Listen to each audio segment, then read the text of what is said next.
ओडिशार दक्षिण भागरे अवस्थित चिलिका लेक एशियार सबुठु बड़ खार मिठा पानीर ह्रद बोली परिचित।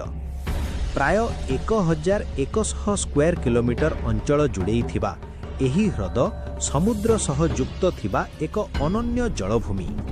प्रति शीत ऋतुरे हजार हजार परदेशी पक्षी दूर देशरू एठी आसंती।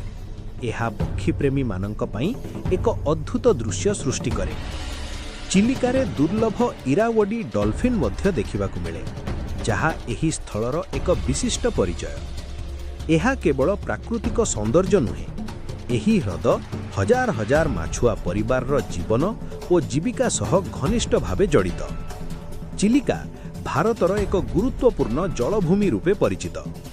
चिलिका एक ह्रद नुहे, एक जीवंत पर्यावेश तंत्र।